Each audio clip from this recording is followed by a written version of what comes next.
The crowd cheered as I got on stage. It was yet another night to mesmerize the men with my pole dancing. Usually, I would wear a huge hat, but during my performances, I do away with it. No one has yet to realize that the snakes on my head aren't part of my costume, but an actual part of me. When others have hair on their heads, I have snakes for hair. As I dance, moving my body to the music, the snakes on my head dance along. Men cheer and throw money at me. At this point, I'm in control. After my performance, I headed back to my dressing room. Locking the door behind me, I let out a big sigh. It's not easy hiding your true identity. I sat down, staring at the huge mirror on the wall through my contact lenses. Indeed, I was beautiful. I had many times wondered how it would be if I didn't have snakes on my head or eyes that turned people into stone. You're thinking of life without us again, aren't you? Snake One asked, whispering into my ear. Maybe. I just wonder how it feels to be a normal woman sometimes, I replied, touching my face. And who says you are not a normal woman? Snake Two whispered. What if you are the normal one and everyone else is abnormal? A smile formed on my face, hearing the words of the snake. You guys are always trying to make me feel better. I stood up, grabbing my clothes. It was time to leave. My other job awaited me. I might be a mere dancer to people, but I am more than that. After my performances, I go out into the dead of night as a vigilante. What better way to use the gift I have? Some would think of it as a curse, the head of snakes, eyes capable of turning a person to stone. Some would think of me as Medusa, but I think of myself as better.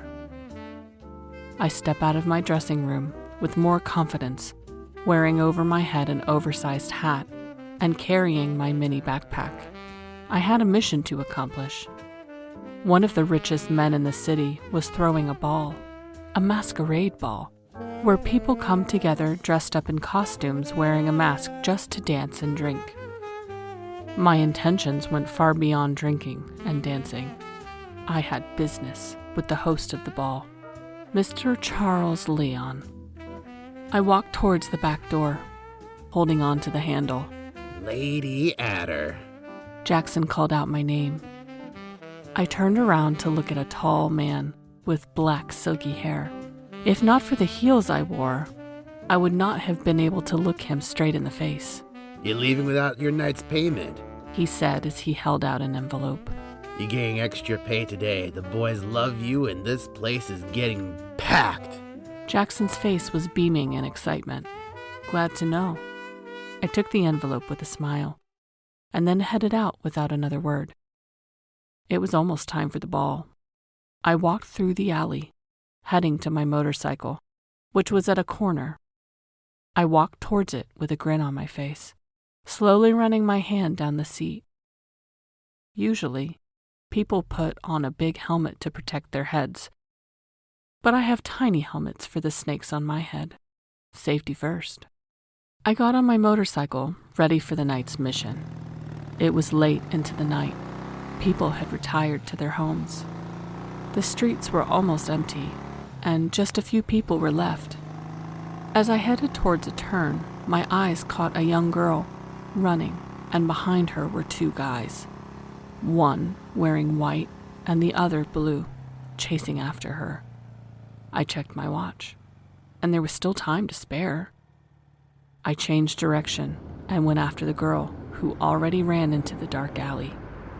Right before they could get to her, I blocked them with my motorcycle, making a C with the tires as I did. Hey, get lost with your motorcycle, the one wearing white said, throwing his hands up. Yeah, get lost, the second guy supported. Sorry, I didn't hear you. I said as I got down from my motorcycle. Can you say that again? I walked closer to them. Whoa! The guys said in unison. What's on your head? The one in blue asked. Something you don't want to mess with. Now you get lost. I saw confusion in their eyes, and I itched to make them statues. We just want the girl. The guy in blue said. Yeah, you wanna be Medusa? The other supported.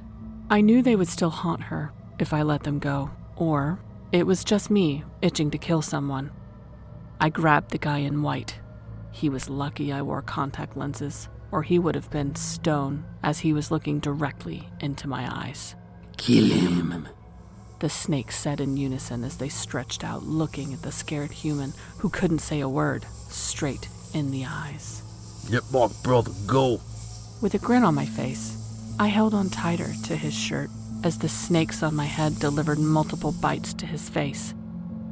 I let go of him and watched him hit the ground and struggle for life. What the heck? The other took to his heels. I ran after him and caught him by the collar. I pushed him into a dark corner, and by this time, my contact lenses were off. I'm sorry, okay? I'm sorry. He began to cry. I'm not so sure. I grabbed him by the collar and looked straight into his eyes. I let go and watched him turn to stone. I was only satisfied after pushing him to the ground, shattering him like the stone he now was. I walked back to my motorcycle. The girl was not there. She might have left in fear. I put on the contact lenses and continued my journey to the masquerade ball. I checked my watch. I was a little late. After over 30 minutes of riding, I arrived at the mansion. One of the biggest in the city, painted white with red roses as decor. I packed my motorcycle at a corner and got into my costume once more. I put on my huge hat and added a mask to complete my outfit. I walked towards the door of the mansion. Your name, please? A lady wearing a tuxedo said as she readied herself to check my name on the guest list that was in front of her on a podium stand. Adele Michaela, I lied. Right this way, miss. She smiled, falling for my lie. I thought she would ask to see my face, but the lady was not concerned as long as your name was on the guest list. She probably wasn't good at the job. Entering the mansion, I wasn't too impressed by the decorations. A crystal chandelier spiraled down from the white-colored ceiling. The walls were the same color as the ceiling, and the floor was covered in crystal blue marble slabs. The size of the room was overwhelming. The ladies glimmered like jewelry boxes. Expensive perfumes lingered in the air. The men, as usual, were in their tuxedos, and everyone had their masks on. A small group of instrumentalists played music from their violins and piano. Some people exchanged small talk, while others did the ballroom dance, the waltz. I did feel a little out of place. Maybe it was the huge hat on my head. I looked around one more time. Some ladies walked past me, giggling. They turned back looking at my hat and giggled even more. I had to maintain my temper and keep my head focused on the target. Care for a dance? A man in a royal blue tuxedo said to me, extending his hand. With a slight nod, I took his hand, and he led the way. He grabbed me by the waist, and I placed my hand on his shoulder. Slowly, we danced to the music. I would like to know the face of whom I am having this dance with. He asked, whispering into my ear as we danced. Just know, it's a very beautiful lady, I replied with no intention of giving myself away. I don't doubt that, although your face is hidden. He twirled me. Do you doubt the face behind my mask?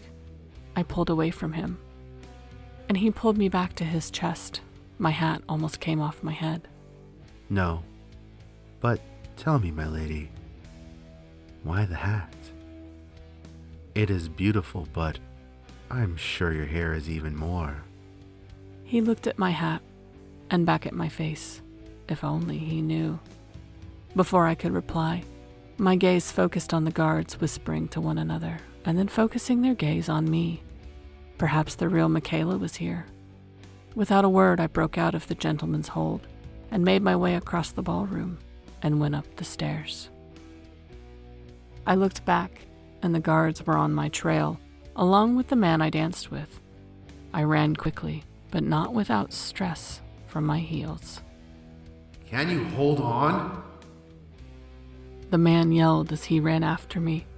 He caught my arm and dragged me into a room, and we hid inside a closet and only came out when it felt safe to. Okay, why are we running? He asked curiously. There's no we, I replied as I took off my heels. It's best you don't get involved. I massaged my foot. You better tell me, or I will get the guards myself. He threatened. Trust me, you don't want to do that.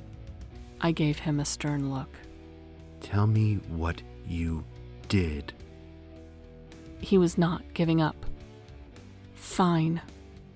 I'm a huge fan of Mr. Leon, and I wanted to meet him, but I am a nobody, so I lied about my name, pretended to be a guest, and now I'm here hiding.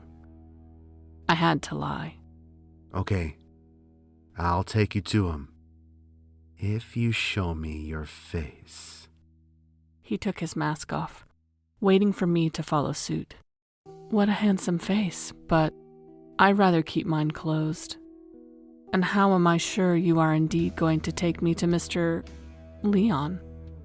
He's my friend, my good friend.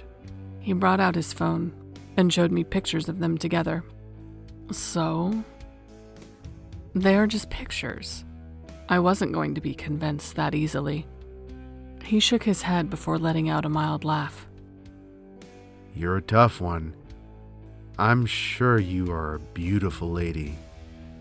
I just want to see your face. He grabbed my waist with his left hand.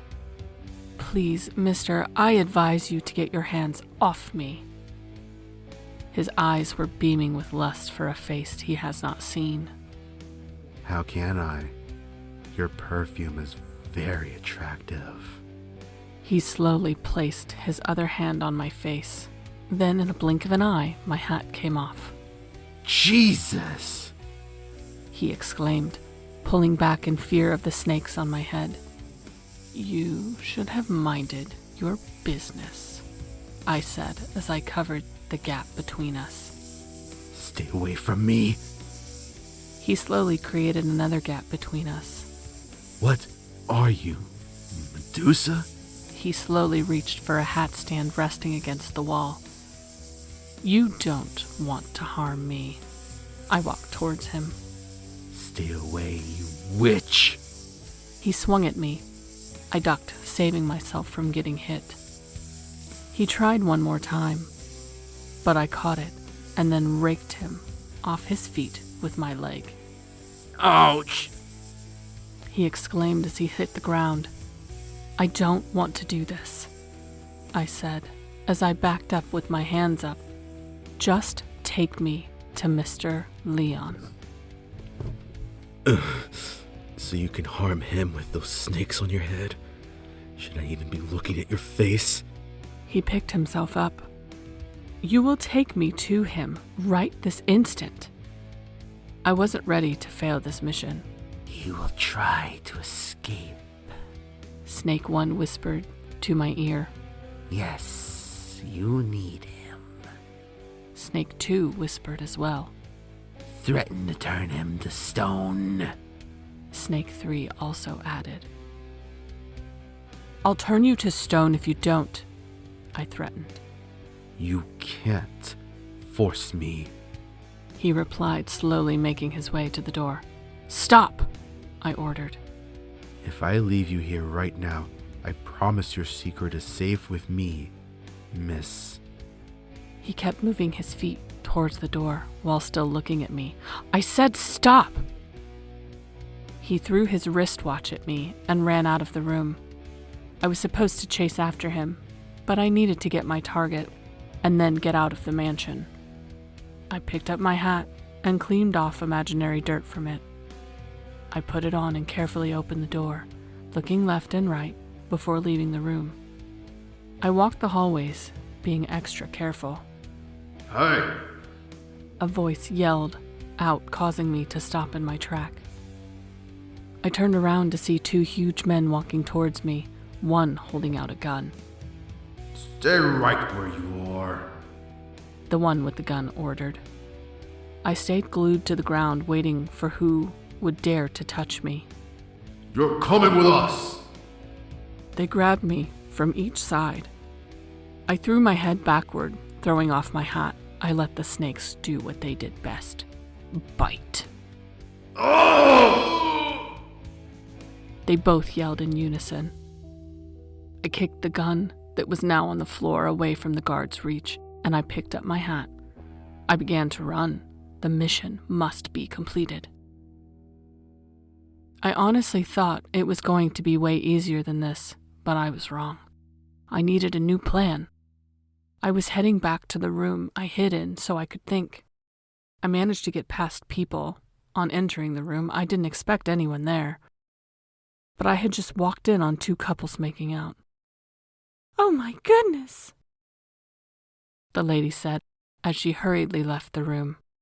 Don't tell anyone what you just saw, the man said with a stern look, then left as well. I locked the door behind them. "Think, Adder," I said to myself as I paced around the room. "Think." I took off my hat. Perform. Snake One whispered. No one can resist your dance. It added. It was true. I was the best in the whole city, but I needed more comfortable clothes to dance in. I could get all the attention I want from Mr. Lion once he sees me dancing. I didn't know where I was getting another dress from. I looked around.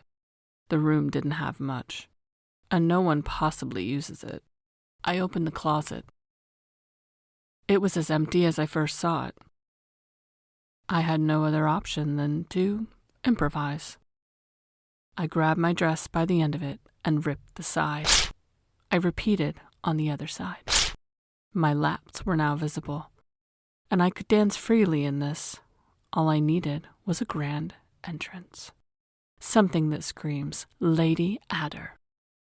I would tell the instrumentalists to play something better other than the boring thing they called music. This plan had to be executed properly. I put on my hat and then unlocked the door, but looked left and right before going out. The coast was clear, but I knew they were still looking for me. And the guards that the snakes bit were probably found devoid of life by now. Maybe even the police were on their way. I didn't want to think of that.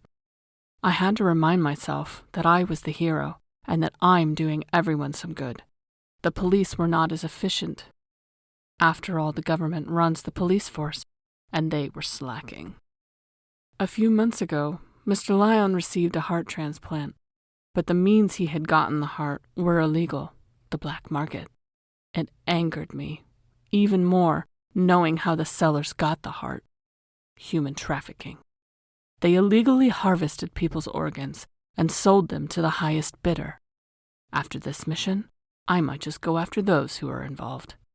I was going to teach them a lesson. Mr. Lyon would give back the heart, even if I had to dig my hand into his chest, which I planned to do. He had so much money, but decided to go through the black market. Even if he couldn't find a heart, he could have considered the person that once had that same heart beating in his or her chest. People like Mr. Lyon needed to be wiped from the surface of the earth. They didn't deserve to live. It was my job as a vigilante to make sure of it, my job as the huntress. I got closer to the stairs that led to the ball. I checked my watch. The masquerade ball would come to an end soon, and everyone would go home. Maybe I should wait for everyone to go home. But I have wasted enough time. I looked up and expected to see security cameras. something I should have done from the start. To my surprise, there was none. Or it was hidden pretty well. I was glad I didn't see any cameras, but I couldn't be too sure. Just as I thought I was in the clear, I was spotted again by the guards, 4 of them this time. They were at the other end of the hallway. I sighed and immediately took off my mask as well as my contact lenses. One by one, I turned them to stone except the last one, who took to his heels as soon as he witnessed the others petrified. I put my mask and my lenses back on. I approached the stairs, and I could tell some people had already gone home, but it didn't matter. I took off my hat. Not everyone saw me at first, but when they all did, the silence in the room was louder than the music that had been playing. Lady Adder. I heard a man say. That's Lady Adder. He said louder, and I could see smiles form on the faces of most men. Those were the ones whose masks only covered their eyes. I looked around for my target, but I couldn't tell through the masks. Some guards were already moving towards me when a man yelled for them to stop, and the guards did as ordered. Bingo. That was my man.